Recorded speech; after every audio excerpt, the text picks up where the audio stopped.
This meeting is being recorded. Hello, everybody. We are doing our presentation on dialectical behavior therapy, and this is being presented by myself, Alyssa Montgomery, Brooke Pate, and Brandon Wright. And we're gonna start with a video on DBT. So let me get this pulled up.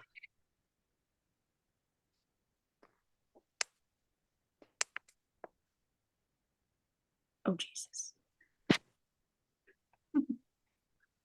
There we go. Oh, it doesn't do full screen. Okay. Welcome to Dialectical Behavioral Therapy Orientation. This is one of many videos I've created in order to make mental health resources more accessible and understandable. If you enjoy this video, consider subscribing to my channel for more easy-to-digest mental health content. All of the information covered in this video is sourced from DBT Skills Training Manual by Marsha Linehan and is presented to you by me, your host, Jess Lean. I'm a self-help enthusiast with a master's degree in mental health counseling. Thank you for joining, and as always, there are resources listed in the description below, including suicide and domestic violence national hotlines. Topics covered under this video are: what is DBT? Who is it for? What's the goal? Dialectical and biosocial theory, emotional dysregulation and DBT skills, what the heck are DBT skills, and the effectiveness of DBT. DBT stands for Dialectical Behavioral Therapy.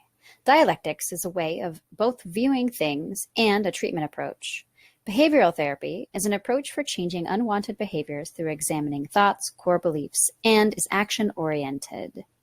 DBT was created by Dr. Marsha Linehan and is an evidence-based treatment. DBT was originally created for people who are chronically suicidal and who are diagnosed with borderline personality disorder. Personality disorder diagnoses have gained criticism over the years, and some mental health clinicians don't even use diagnoses at all. But what we do know about people who have been diagnosed with borderline personality disorder is that they are highly sensitive individuals who have likely experienced trauma. Borderline personality disorder is characterized by a pattern of instability in emotional regulation, impulse control, interpersonal relationships, and self-image. Many of these same characteristics are shared with people who don't have borderline personality disorder. DBT has since been expanded to individuals experiencing depression, teens and their caregivers, and people suffering from codependency. I'm of the opinion that everyone would benefit from learning DBT skills, if not for themselves, then for friends and family who might need support. The overall goal of DBT is to change patterns of behavior, thinking, emotions, and relating to others that are associated with suffering. The two theories that underpin DBT are dialectics and the biosocial theory. Dialectics is both a way of viewing things, the nature of reality, and a way of approaching solutions. Dialectics emphasizes the nature of reality in three ways. 1. Reality is an interrelated system. The value of individual parts is lessened when not considered in the context and relationship of the system. 2. Reality is not seen as static, but as the product of two opposing forces. Number 3 is that the fundamental nature of reality is change and process rather than content or structure. The most important implication here is that both the individual and the environment are undergoing continuous transition. Thus, DBT does not focus on maintaining a stable, consistent environment, but rather aims to help the client become more comfortable with change. Using dialectics as a perspective, we can turn our focus to how this point of view and nature of reality influence solutions within DBT. Solutions can be found within the combination of acceptance and change, accepting the current state, and the desire, ability, and actualization of change moving forward. Now that we have an idea of how dialectics plays a role in DBT, let's take a look at the biosocial theory. The bio in biosocial theory refers to biological elements that influence our daily lives. This includes things we are born with, both as individuals and as human beings, as well as how our brain develops in early childhood. Social refers to our social environment, especially our family, but also includes friends, community, and culture. There are a handful of biosocial elements that are specifically involved in the development of emotional regulation, including high emotional sensitivity, high emotional reactivity, slow return to emotional baseline, and validating or invalidating social environments. Emotional regulation is characterized by the ability to control impulsive and inappropriate behaviors related to strong emotions, the ability to act and have goals that are not mood dependent, the ability to self-soothe any physical reaction, and the ability to refocus attention in the presence of strong emotions. The evolutionary purpose of emotions is rapid communication. Emotional sensitivity is the ability to receive this communication, and emotional reactivity is the ability to act on this communication. Some people are born with a greater ability to receive and act on emotions. Some brains are also able to return to a neutral emotional state, whereas other brains keep a person in a particular emotional state for longer. All of these elements can be like superpowers, given the ability to learn how to work with them without becoming overwhelmed. These elements are mostly biological in nature, whereas validation is a product of our social environment. Validation is checking or proving the validity or accuracy of something. Determining the accuracy of our private experiences, such as thoughts, feelings, and sensations, is critical in navigating the world around us and plays an especially important role in childhood. In an optimal family, public validation of private experiences is given frequently. For example, when a child says, "I'm thirsty," parents give him or her a drink, rather than saying, "No, you're not, you just had a drink." When a child cries, parents soothe the child or attempt to find out what's wrong, rather than saying, "Stop being a crybaby." When a child expresses anger or frustration, family members take it seriously, rather than dismissing it as unimportant. When a child says, "I did my best," the parent agrees rather than saying, "No, you didn't." Given a child's natural dependency on their family for survival, the absence of accurate feedback can make the world a very confusing and scary place.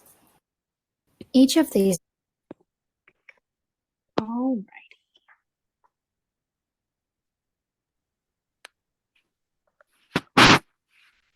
Okay, so we're going to go over the curriculum guide for our presentation over DBT. Our objective is to explain what DBT is, explain its goals, give and also demonstrate the use of examples and tools that are used in DBT therapy. The content of our group session, we're going to describe DBT, its history, goals, etc. And then we're going to describe and perform various group activities involved in DBT. Some variations to this group. This group could vary by not explaining as in depth, like we're going to, what DBT is, and just going straight into the group activities. Materials are the PowerPoint presentation, our group activity forms printed off, pens, extra paper for notes if wanted by the members. Time required 50 to 60 minutes. Group size, you could do one person, but we would recommend at least 3 plus the leader to have an engaging discussion. Facilitator notes and ideas. Some research has suggested that advanced clinical training in DBT is required in order for it to be effectively implemented with positive outcomes. And there's our reference for that. And so we're going to start off with, what is that word dialectical? Because I'm going to be honest, when I first heard about it, I didn't know what it was. And I have this great picture here to kind of sum it up. So what are dialectics?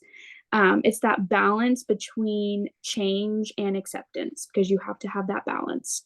And then this picture here says dialectics is the idea that everything is made up of opposites and two opposing things can be true at once.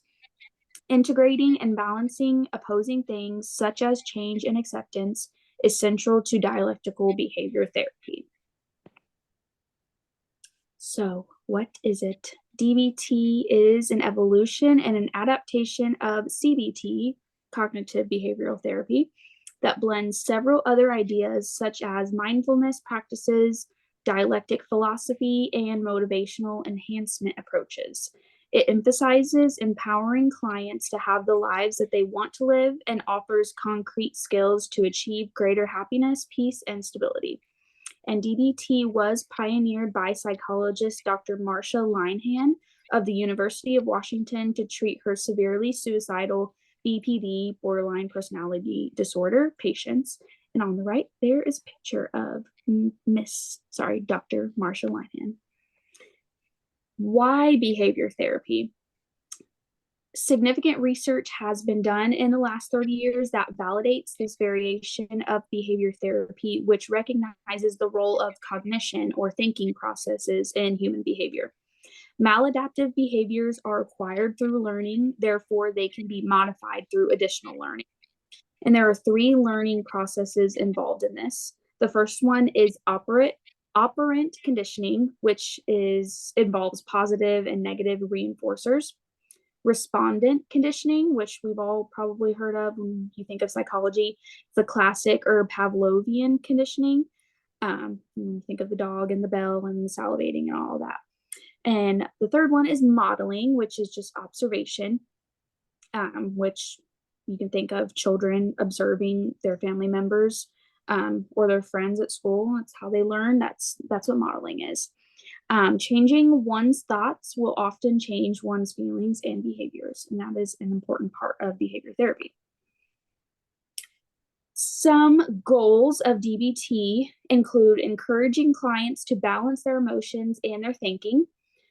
Another goal is becoming adaptable to change. Another is learning new effective ways to respond to life's changes.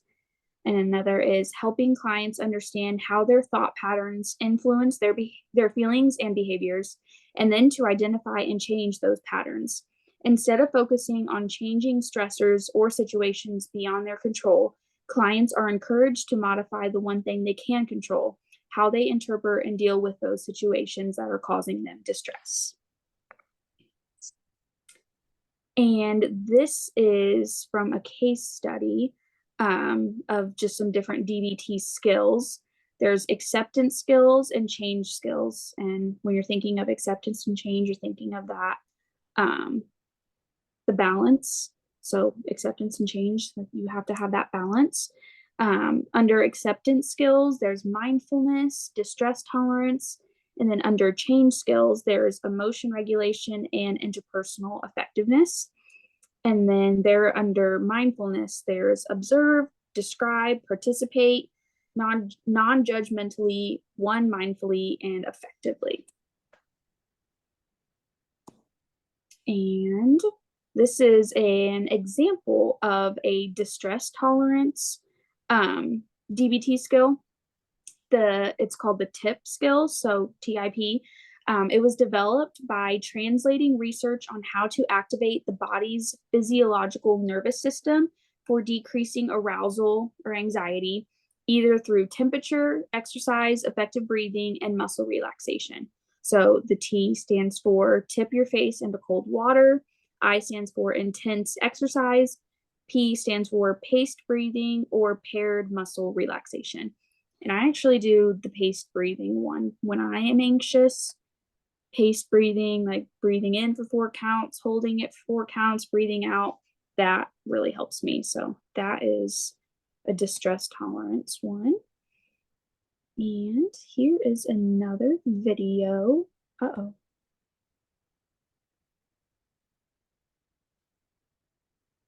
Oh gosh.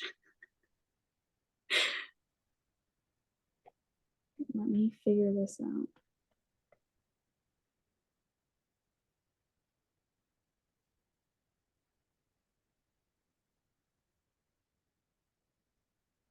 Goodness.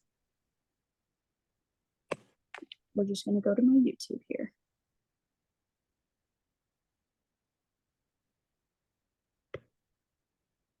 Named App of the Year and Editor's Choice. Available on Windows, iPad, and Mac. Liquid Text goes beyond letting be, and how this can help us.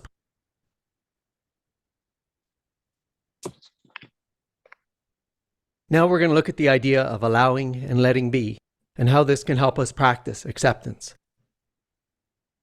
Allowing and letting be simply means allowing whatever we're experiencing right now to be there. No matter what comes up, we simply allow it into our awareness and let it be, however it is. The people who develop mindfulness-based cognitive therapy use the poem The Guest House by the poet Rumi to give an example of the flavor of allowing and letting be. This being human is a guest house. Every morning a new arrival. A joy, a depression, a meanness. Some momentary awareness comes as an unexpected visitor. Welcome and entertain them all, even if they're a crowd of sorrows who violently swept your house empty of its furniture. Still, treat each guest honorably. He may be cleaning you out for some new delight. The dark thought, the shame, the malice. Meet them at the door laughing and invite them in. Be grateful for whoever comes, because each has been sent as a guide from beyond. And so, allowing in and letting be involves taking whatever we're experiencing and inviting it into our awareness. And we invite these things into our awareness, even if they're unpleasant, and greet them laughingly. And so we're not just tolerating them or resigning ourselves to their presence, but inviting them in with a friendliness. And so, by inviting these things in, we can experience them without creating any excess suffering for ourselves, like we would if we tried to slam the door in their face and shut them out, or tolerate their presence begrudgingly. And this is why it's important to cultivate this attitude of acceptance and allowing in and letting be, because if we're unwilling to allow certain things into our awareness, by fighting against them or trying to shut them out, we only give them more power, feed them more fuel, making it more likely they set off vicious cycles or pull us into a downward spiral, the consequences of which are much more unpleasant and difficult to recover from than if we just allowed the unpleasant experience into our awareness in the first place. And so allowing these experiences into our awareness and letting them be diminishes the power they have over us, and we're much less likely to be hijacked by them and led down some negative road. And if we do get caught up in some automatic cycle of negative reactions, the best way to pull ourselves out of something like this is to meet it with an attitude of acceptance and allowing in and letting be. And by allowing these unpleasant thoughts and feelings into our awareness and noticing the effect they have in our body and paying attention to these thoughts, feelings, and body sensations, following them in awareness and allowing them to be, we have the chance to see how our experiences aren't static and are constantly changing from moment to moment in quality and content and intensity, coming and going, waxing and waning. And that if we just allow them to run their natural course, they tend to become more manageable, lessen in intensity, without us having to do anything about them, except notice them, allow them in, accept them, and let them be. And please hit the like button and subscribe to my channel.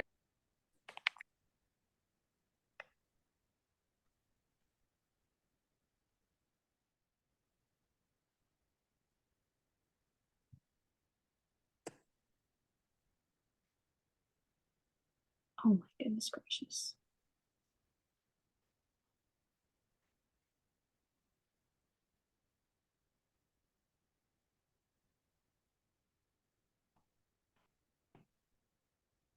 Okay, sorry about my technical difficulties. So now we're going to talk about DBT in an actual group therapy session. A DBT group is frequently very unlike other social work groups. The leader will often take a much more directive role and may set an agenda, both little input, that's supposed to say with, and may set an agenda with little input from group members. Groups may be set up more like a classroom and feature more of a lecture style approach from the leader. Some DBT groups may encourage members to share with each other their knowledge and experiences with certain skills. So this is DBT in groups continued, kind of like a continuation off of what Alyssa just mentioned.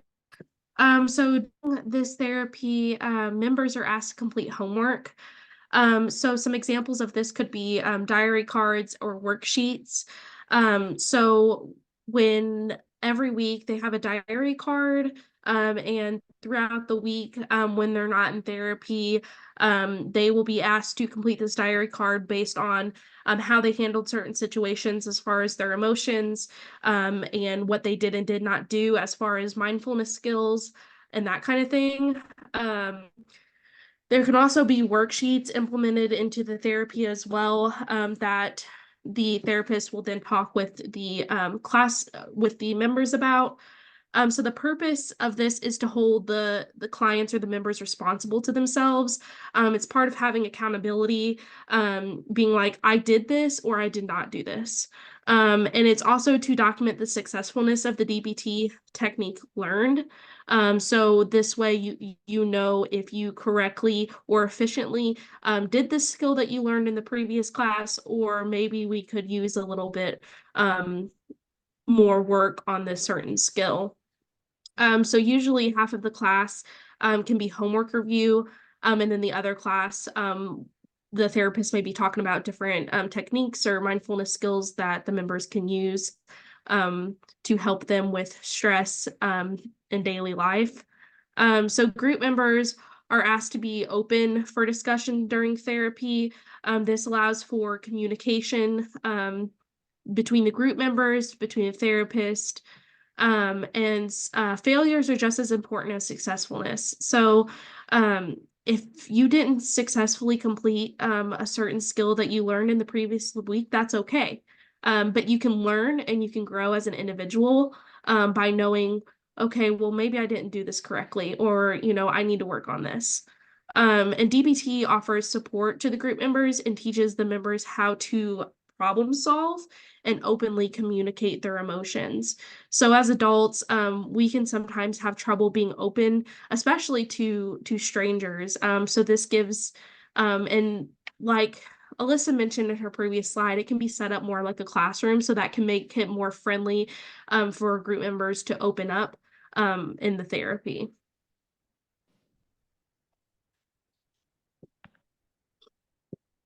So this is an example of a DBT diary card.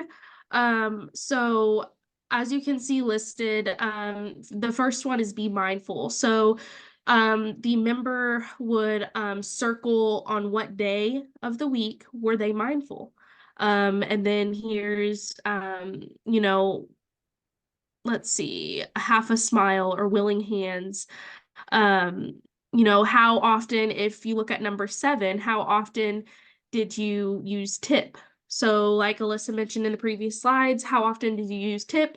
And you circle which days of the week that you use this skill. And then during the group therapy, the therapist and the members would then go over this card. And this is whenever it, like I said, we talk about effectiveness and how you use these skills. And, and then, hey, if we didn't use any of those skills throughout the week, it's okay, but it's a learning lesson for those members as well. Mm-hmm.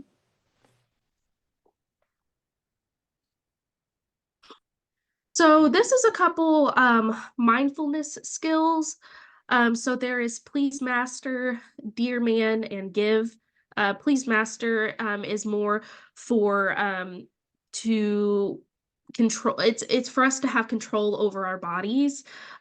So physical.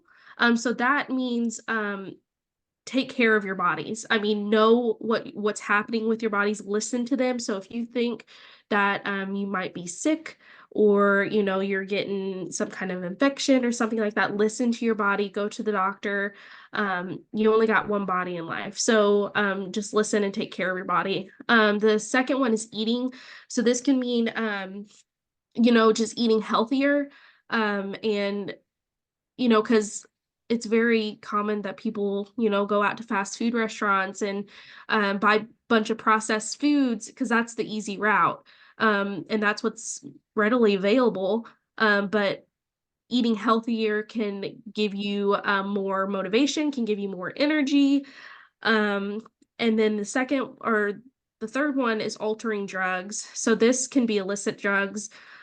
So if someone is doing illicit drugs, then obviously you can develop a dependency on that, and that can affect your daily life, which obviously cannot be a healthy lifestyle. And if you are prescribed certain kinds of medications that could be abused, just make sure that you are taking them as prescribed and not abusing the medications. And sleep.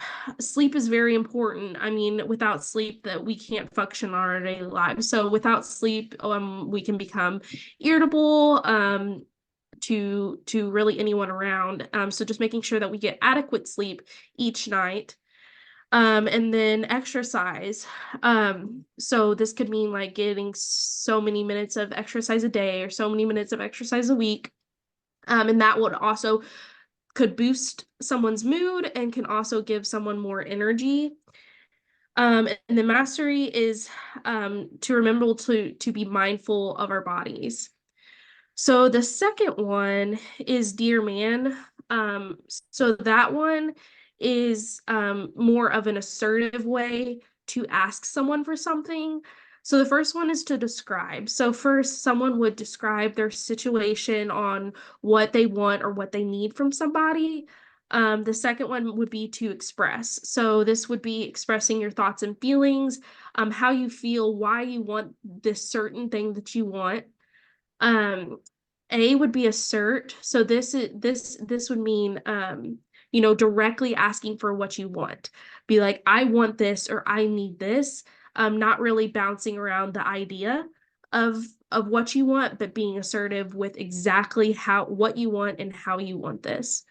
The fourth one is reinforce.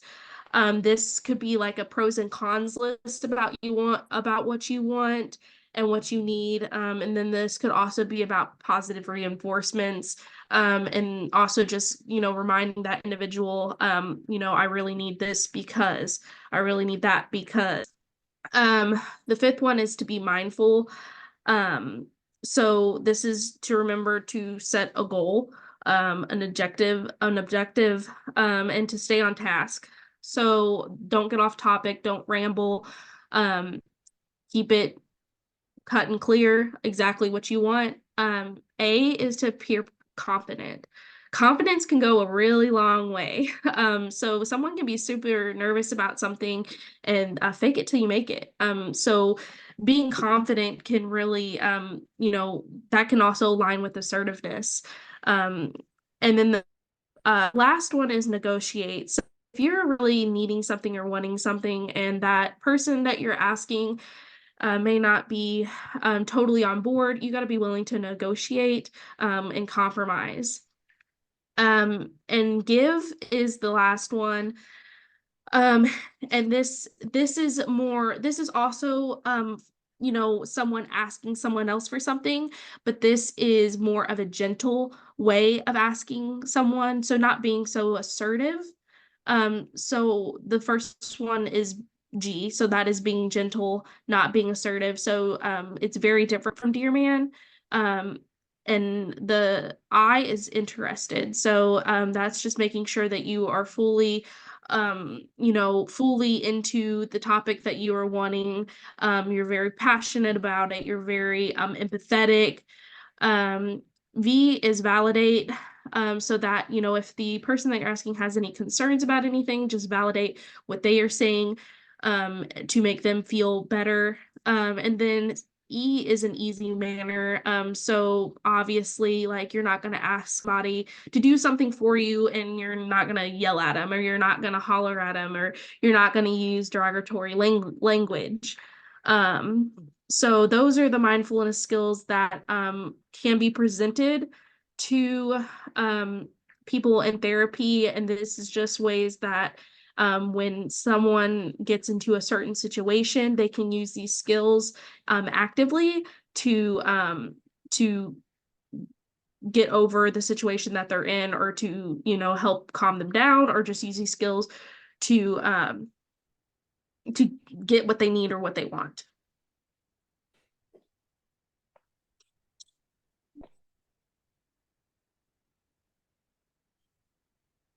So these are the core parts of DBT. So individual therapy is more about motivation and processing trauma.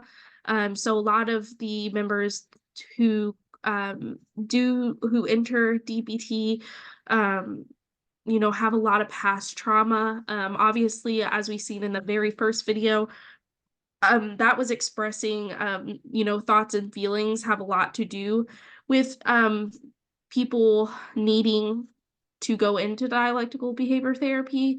That is to process trauma and then to gain insight. So that's to learn more about yourself as a person. Group therapy is mainly educational. It uses motivation to learn new skills and opportunities to practice the skills learned. So this is what I mentioned about the diary cards. We would practice these skills that we learned in the previous week, and talk about it the next week that we are in group.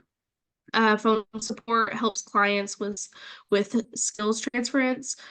And then clinical supervision, this helps the therapist to maintain boundaries and recognize behaviors from members that may interfere with treatment. So this could be someone who may not be taking treatment very seriously, who is, you know, disturbing the group session, who is, you know, constantly, you know, making excuses or something like that. That's when clinical supervision would come into play.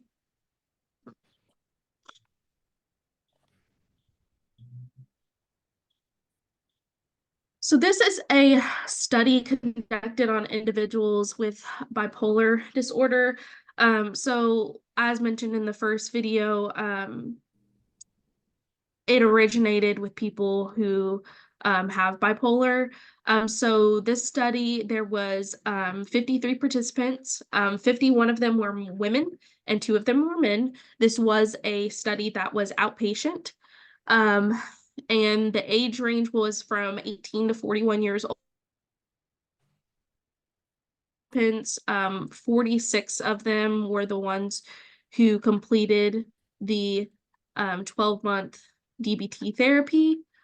The results, so there was a reduction in self-harm behaviors, less suicide attempts, and less emergency department visits. There was a lower dropout rate compared to regular therapy, and the results suggest that DBT is an effective therapeutic option for people with bipolar disorder without reoccurring group interventions.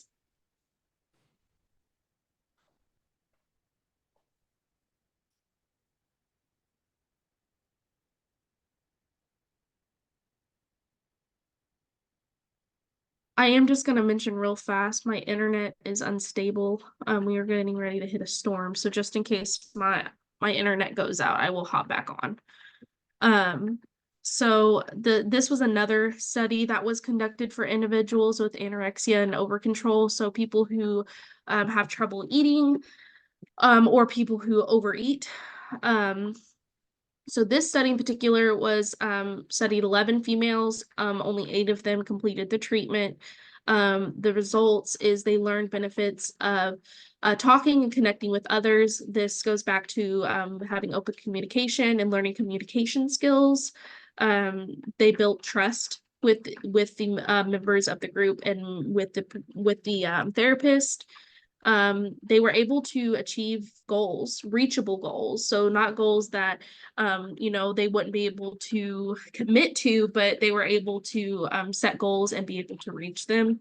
And then treatment and diverse treatment. So this could mean,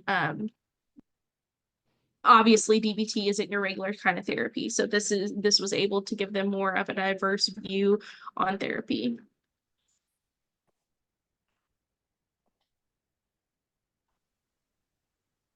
So another study conducted for individuals with chronic pain. The subject, she was 52 years old. She was a female. Some of the interventions that were used for this DBT study was goal setting, validation. There are different types of behavioral experiments conducted, and interoceptive exposure. Some of the goals that the study was looking to accomplish were to increase participation in enjoyable activities that the uh, the subject enjoyed previously. Not only reduce, but also accept that some of the pain will remain from whatever element that they were facing, and to express and to regulate the emotions that come with the chronic pain. Some of the results that came about the study were that the pain intensity ratings dropped from a 4.3. That's what they use on the Beck's depression inventory, and this was during the baseline, to almost zero at the end of the treatment.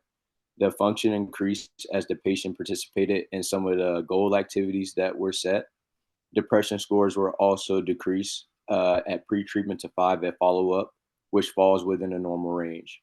And similar catastrophic and fear decreased on standardized scales and fell within the range of a non-clinical population.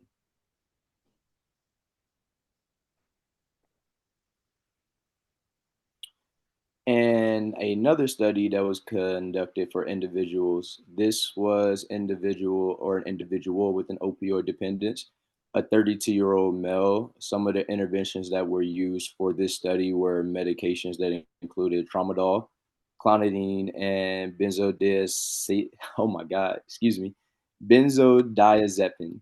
There were IVs used because the patient or the subject was extremely dehydrated. Deep breathing exercises were also used, as mentioned earlier in the presentation, and then distraction techniques as well. Some of the results that came about were significant reduction in opioid dependence levels. So the client pretty much he didn't have an urge for it as much as he used to with using DBT.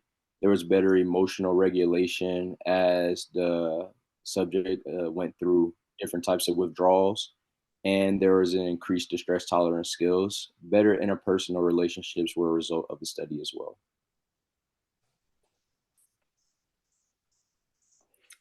Okay, so we are going to do our first group activity, and this is the curriculum guide for that activity. So it's the name of that activity is the what if bias. So the objective is to help clients determine if their bias is positive or negative, and look at both kinds of potential outcomes to a situation, positive and negative, rather than focusing only on negative ones. It helps alter polarized thinking into a middle ground. And the content of this will basically present the concept of the what if bias, explain the worksheet, and come up with examples together as a group. Variations of it, you could do this activity as more of an individual personal reflection instead of coming up with examples as a group. The materials that you need the what if bias group activity forms printed off, and pens or some other writing materials. Probably time would only be about 10 to 15 minutes. The group size, like I said, you could do this individually, or it could go up to 100 people, it doesn't matter, so 1 and up. And then the facilitator notes and ideas. You can remind the group members to take the worksheets home with them and refer back to them when needed. So if they're ever in one of these situations and they're having these what if biases, they can kind of refer back to this sheet. So like I said, the what if bias worksheet, it helps to determine if their bias is positive or negative. So we're looking at any sort of situation. Let's say, for example, you're starting a new job. There's so many things that you can think of in your brain that could go wrong, right? So those are the negatives. Like, what if the people I start working with don't like me? What if I don't like the work I'm doing? What if I don't learn, things quickly? Like, there's so many, your brain will automatically go to those negatives. So this what if bias is working to kind of counteract those negative thoughts and make you think about the positives instead. So I'm going to go to this. This kind of shows you the sheet here. I'm going to read just what it says at the top too. We often get caught up thinking about all the potential bad outcomes of a situation or decision rather than adopting a rational perspective. This exercise can help you combat the what if bias to regain a balanced perspective and avoid catastrophizing. Thinking of a situation or challenge that you'd like to tackle, use this worksheet to list both positive and negative what ifs in each of the columns. And then it says, 2 examples are already provided. So the first example it gives you is, what if I have a panic attack on stage? Let's say the situation is you're, performing with your choir, you're performing, you play the piano, whatever it is. What if I have a panic attack on stage? But the positive on the other side, you could think, what if I give the performance of my life? So that's a good example because that's obviously a very nerve-wracking situation to be in, especially, if you've never performed in front of anybody before, you may have all these negative thoughts in your mind about what could go wrong. Does anybody have an example of another situation where you could think of all of these negative things, but we could also think of positive things too? I can think of a particular example. I was playing basketball in high school, regional championship, and we had never gotten that far. I think it was about my junior year, and we lost pretty much every time any of the sectional tournaments started. So going into the game junior year, the only thing that was on my mind is, what if we get put out in the first round again? What if we lose again? What if we do what everybody expects us to typically do in this situation? Yeah. But a positive what if could have been in that moment. I don't think I was quite very good at it at that time, but it could have been what if we win this game and the next one? What if we win the entire state? What if I go out and score the record while doing the winning in the process? All right, so that's just one for me personally. Yeah, that's great. That's a great example. Do you have one, Brooke? So mine kind of relates a little bit to sports as well. Whenever I was in high school, I was in competitive dancing. And so I could give a lot here. Something very similar to what's on the paper is what if I fall? What if I fall and hurt myself? What if the judges, because we got scored as a team 1 through 100, so what if the judges think that we suck and we don't do good and we don't make it to regionals and we don't make it to state? But like the papers is, what if we do good? What if we are the best team that the judges see in that category? Another one could be also relating to dance is one time I did get hurt during the performance and I fell and I broke my foot during the performance. Now, obviously, I couldn't just stop, so I had to continue until the dance was over. But that was another one. So I was really upset. I'm like, what if I don't get to perform? Because it was my senior year of high school. And I'm like, this is my last year to be doing this. What if I don't get to perform again? What if I don't get to perform on senior night? What if I can't perform at regionals and state? But a positive what if could be, I was exhausted. I was working and I was going to school. So I'm like, what if this is good for me to relax, to, maybe get some time off, to de-stress?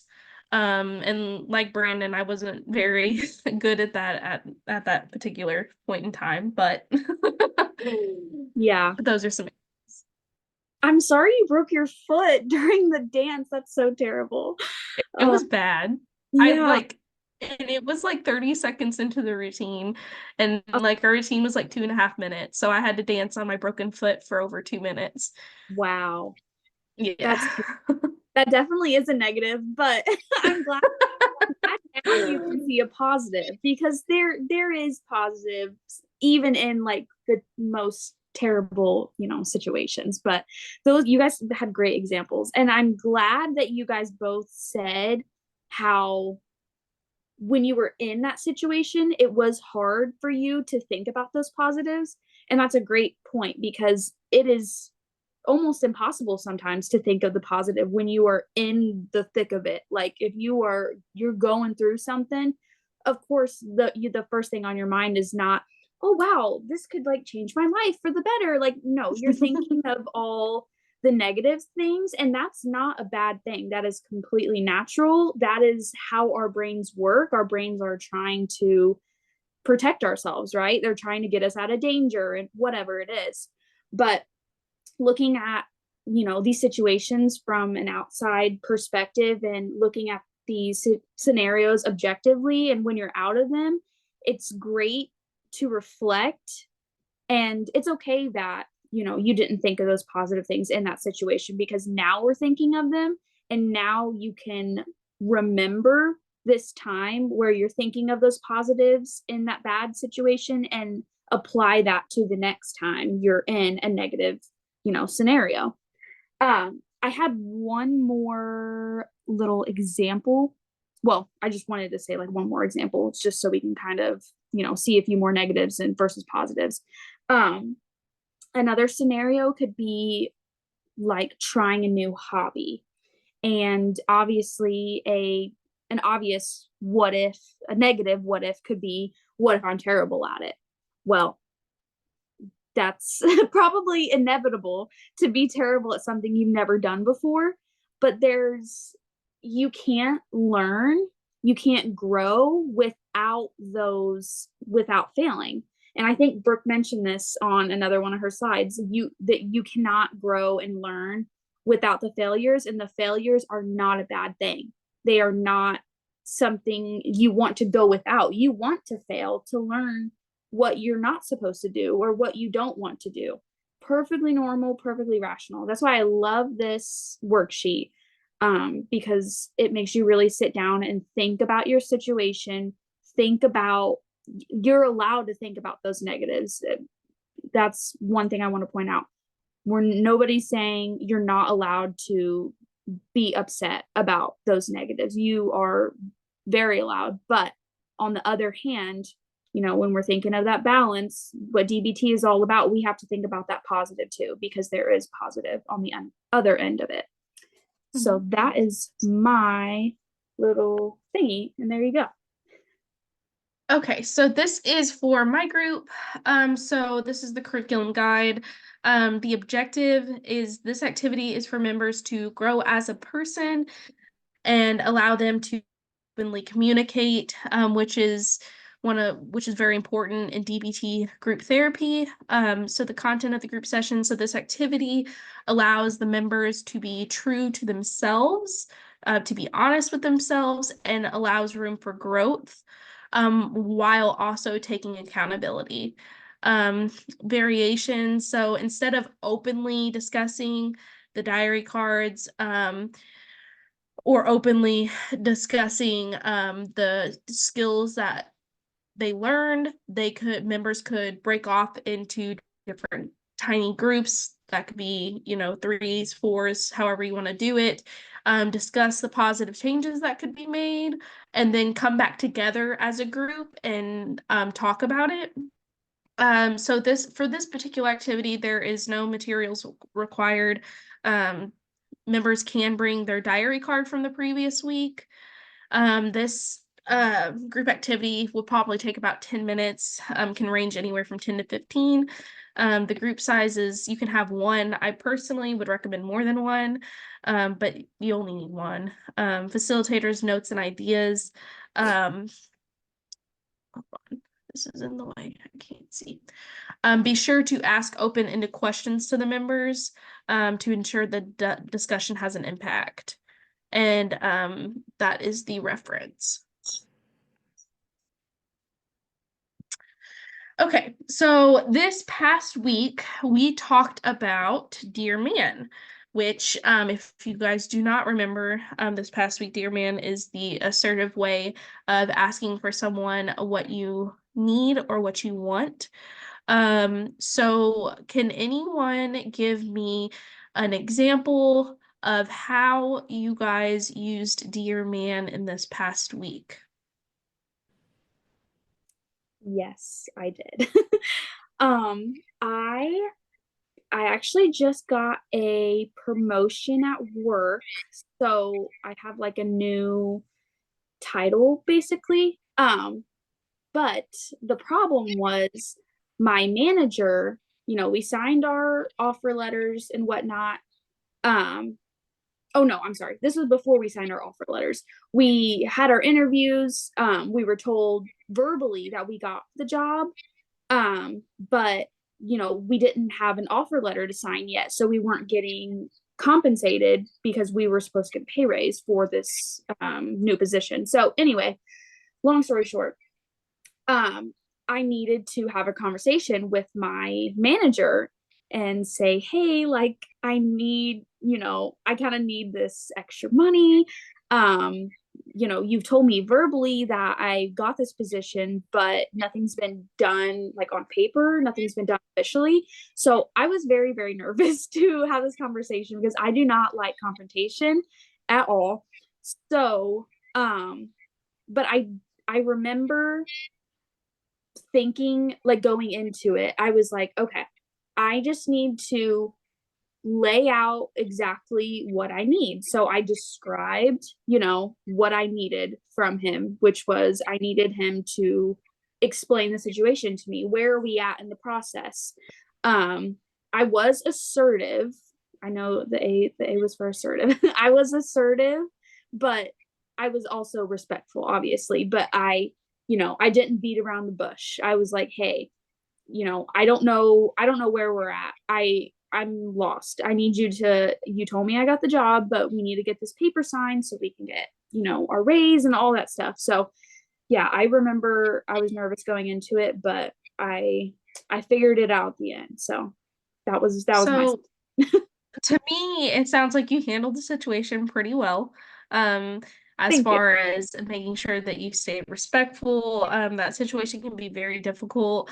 I know from personal experience, it's kind of awkward when you get verbally told that you got a promotion, but there's no documentation to prove that. Yeah.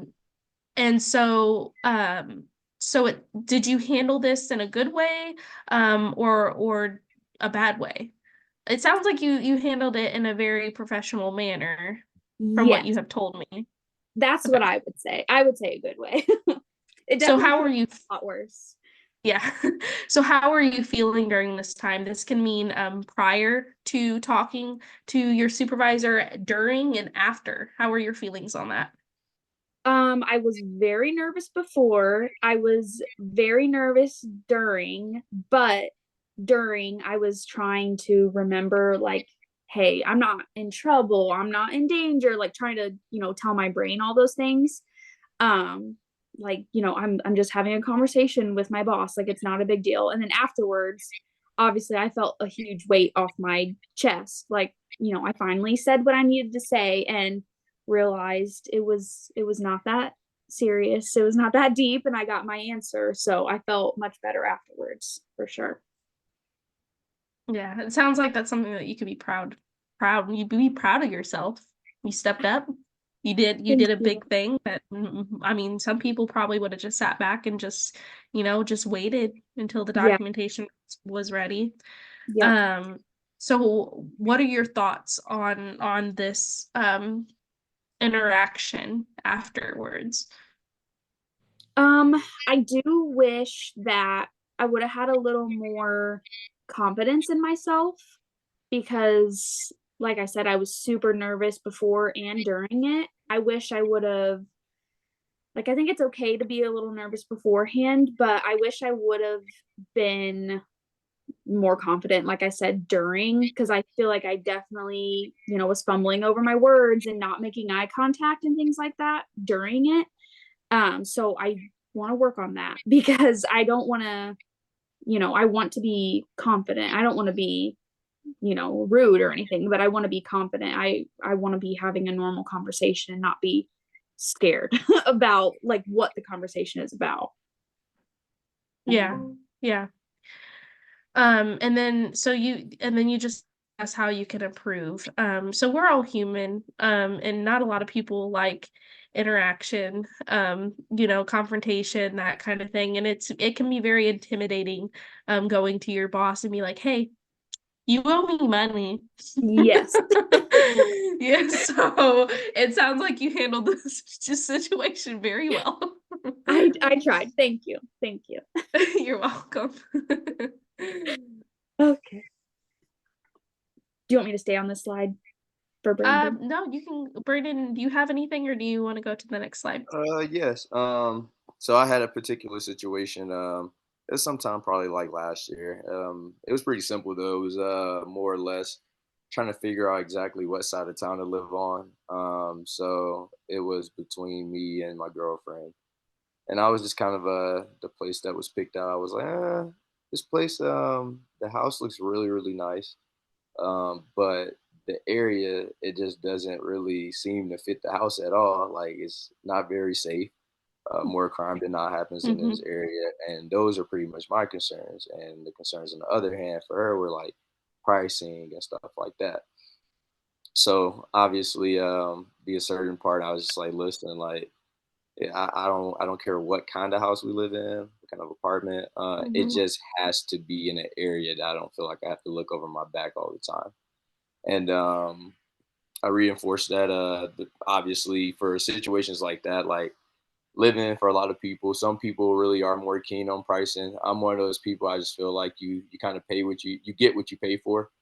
Mm-hmm. So for me, I felt like the pros definitely outweighed the cons, meaning just being safe, not worrying about whether or not you're going to be in harm's way, just all those things like that. Um, I was mindful to take into consideration that I do understand, that you don't want to pay a lot every month. That we do have other bills, that student loans, all type of other good deals, and but I didn't have to negotiate too much.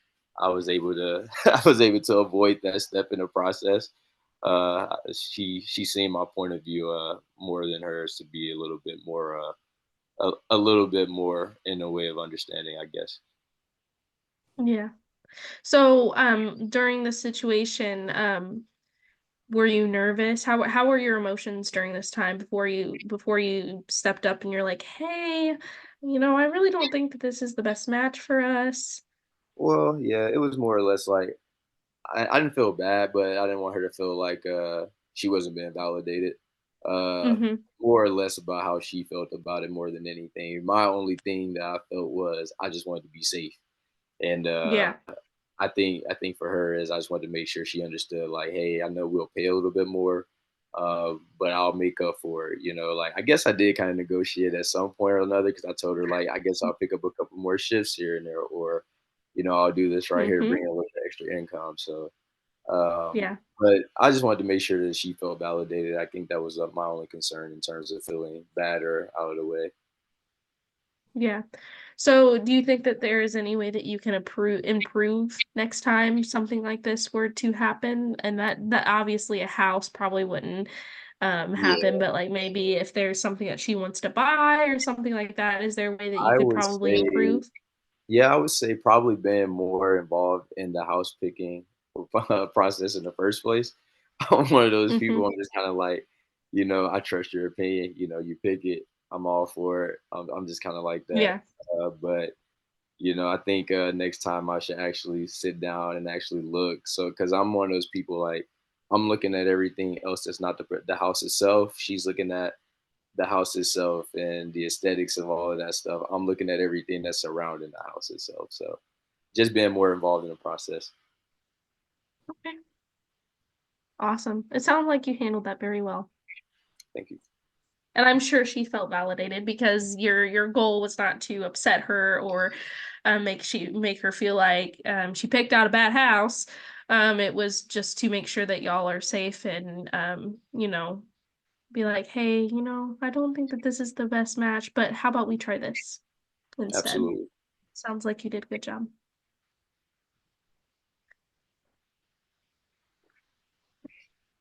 So for this next activity, it's pretty much it's like DBT bingo.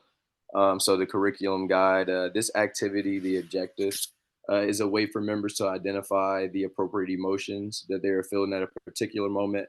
As sometimes when emotions are high, it makes it difficult to do so at times when you're in the heat of the moment.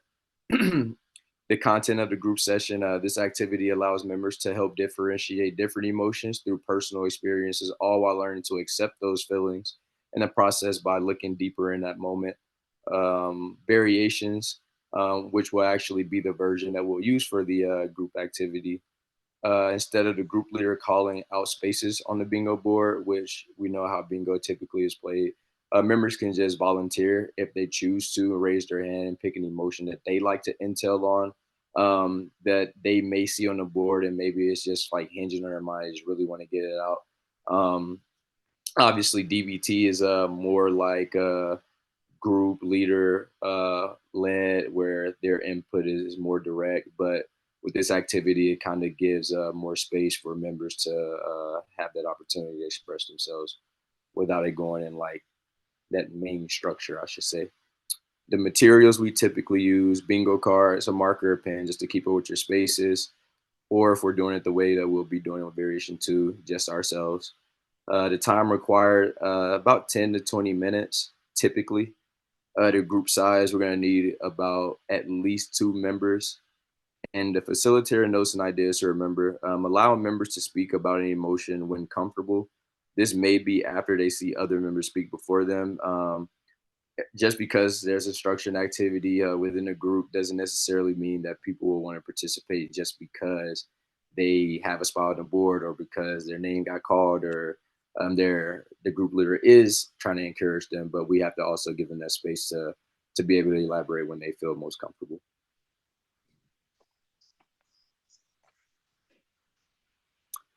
So I'm gonna use Alyssa and Brooke for this little sort of role play right here. So on the next slide, Alyssa, if you could go to the next slide. Yep. This is pretty much what the bingo board looks like. So what I'll do is I'll call out an emotion.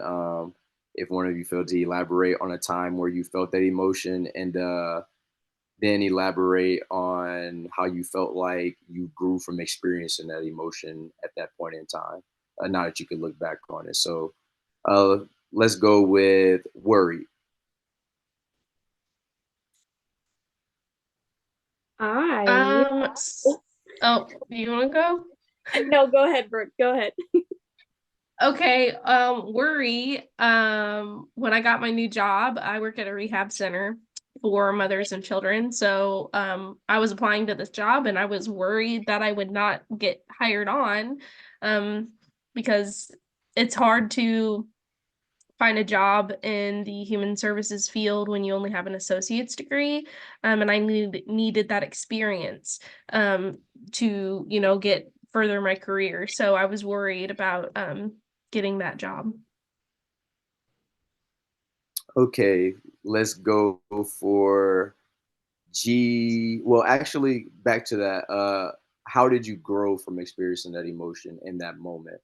Obviously, DBT is accepting emotions and being okay with experiencing those emotions. So, how do you feel like now that you can look back on it? How did you feel like you grew from that moment and the experiencing that emotion? Probably like everything. I'm a believer and everything happens for a reason. Like Absolutely, everything happens for a reason. So if I don't get this job, well, guess what? There's probably a better opportunity coming.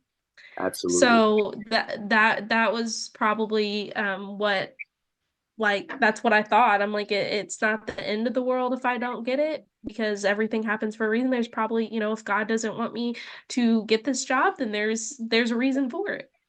absolutely. That's a great way to look at that as well.